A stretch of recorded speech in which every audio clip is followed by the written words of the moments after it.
Welcome back, everyone. Look what we got 2 days early. Going to Walmart, found these, and out of my starter deck, I actually pulled one of the Altar Ace in Newgate. So this is amazing. Whitebeard Pirates are one of my favorite crews in the series, if not my favorite crew. I think they are.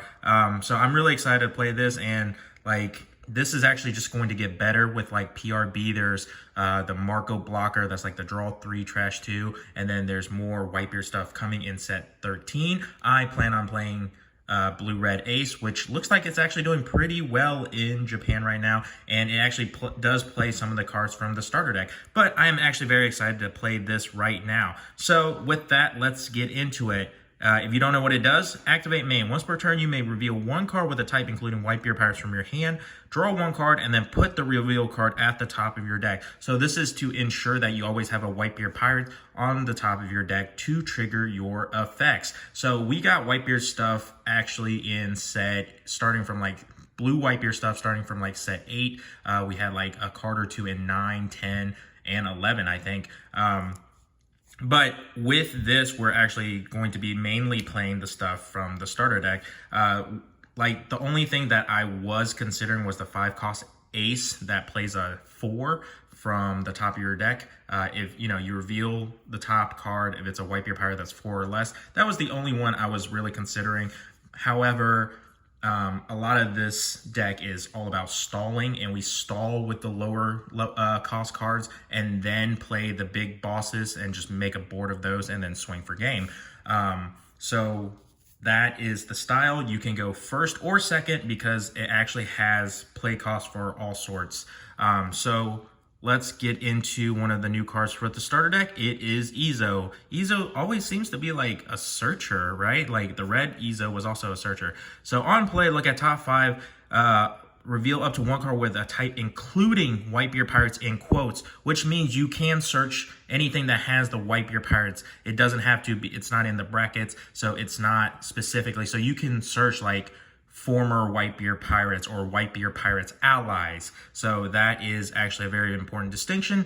On your opponent's attack, you may trash this character, draw one card, place one card from your hand at the bottom of your deck. I guess on your opponent's attack, if you have a brick in hand that you don't really want, just put it on bottom, replace it. So that might come up. I think it would come up if you already have it on board once you drop it out for the searcher. So this is actually a pretty nice card. And if we don't end up using that, we can always bounce it back with our 6-cost Jozu.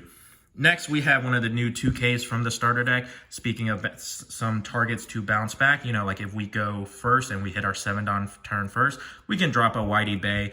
You may reveal 2 cards with a type, including Whitebeard Pirates, from your hand. Up to one of your leader with a type, including Whitebeard Pirates, gain 2,000 power during this turn. So basically, if you drop this, make your leader a 7, and then drop the Jozu, bounce this back in hand, you lost nothing. Your leader can still swing with a 7. You bounce one of your opponent's cards. It's actually an amazing combo.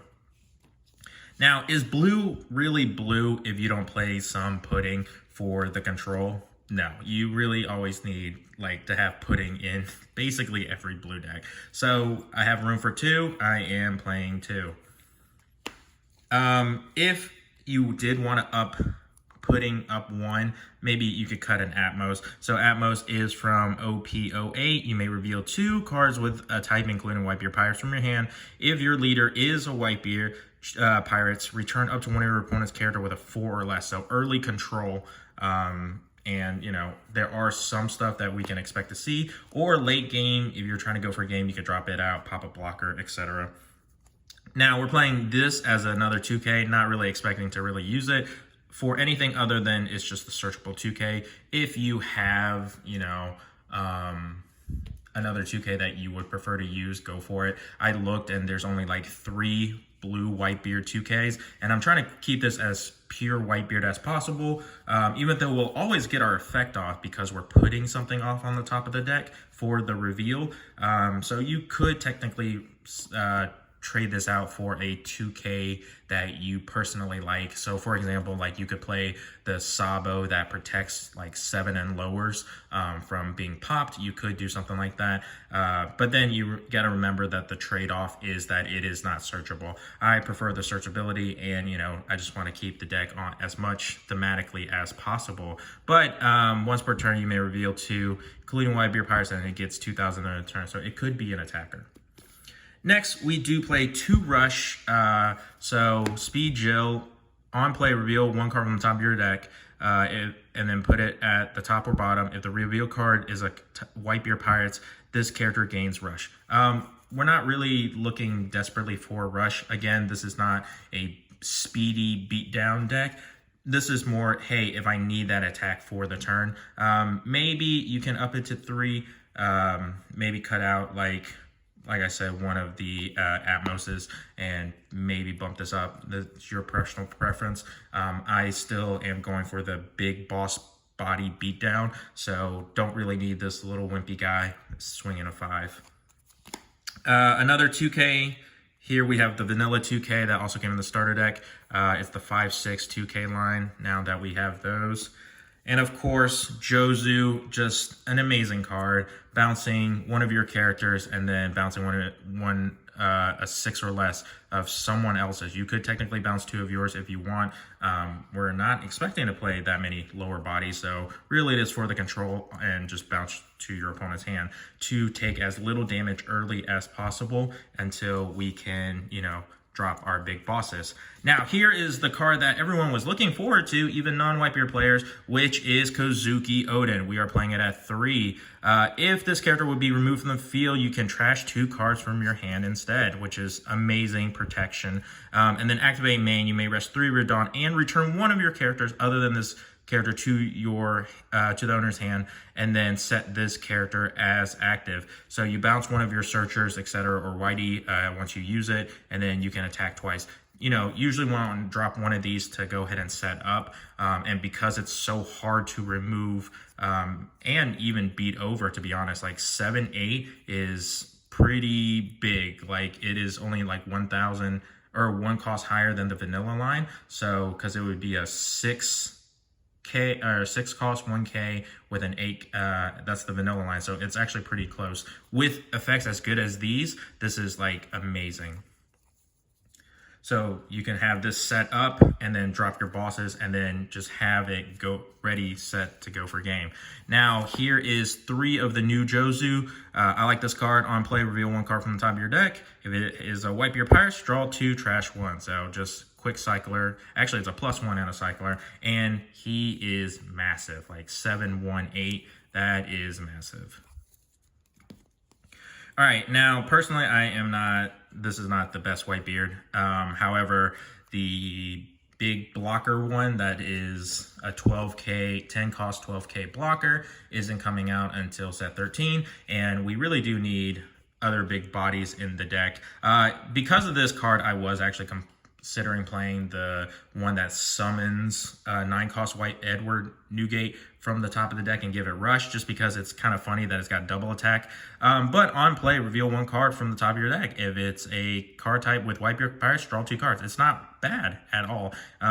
It's just like the blocker one, draw 2, trash 1, just gets more advantage, especially since, as soon as it hits the field on your opponent's turn, it's going to actually like block and give you value immediately. While this card, the only value from it will just be the draw 2, and since we'll be playing this off of the event, we're not really plussing 2, we're actually just going to 0, because we'll be playing the event and then have to play this out of hand, so that's already a -2. I mean, technically this would be a +1 on board.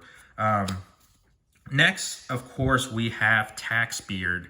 So Edward Newgate, if your leader include Whitebeard Pirates and you have 2 or less lives, like all of your opponent's characters on the field, that is currently on the field, until the end of your opponent's next turn, none of the selected characters can attack unless your opponent trashes 2 cards from their hand whenever they attack. So this will, if you like drop Pudding where you make their hand really low.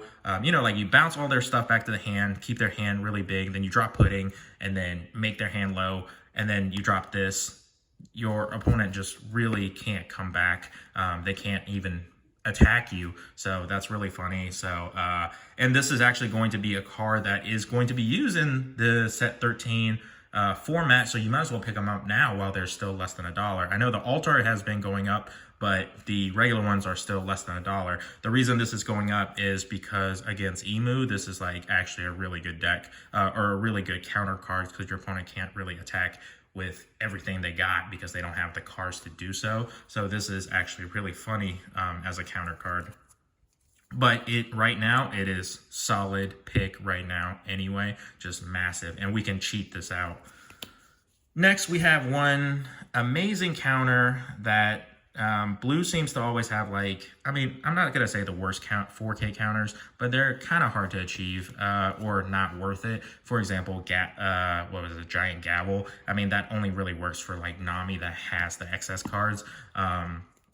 Not that all other colors have good ones, but like, you know, like for example, red has like Radical Beam, which is just consistently amazing. But we got one that's specifically for Whitebeard. Reveal one card from the top of your deck. If that card is a Whitebeard Pirates, up to one of your leader characters gain 4,000 power during this battle. So when we put something back, since we don't have anything to add or do anything else with it, and because our deck is literally 96% Whitebeard, we should never really miss this for a 4K counter. Now, I really like this card. I just would prefer if it had a body attached, but I understand if it had a body attached, it'd be too good. But you may reveal 2 cards with Whitebeard Pirates from your hand, draw 1, so it replaces itself, and then place 1 character with a cost of 5 or less at the bottom of the opponent's deck. Now, we're actually in a format where we're back in like mid-rangey, so like this card is amazing, where we're not giving our opponent a chance to replay something. Like, for example, like if you go against a green Zoro deck, and they already play their Tashigi, well, we don't really want to bounce the Tashigi. He's just going to get Tashigi's on play again.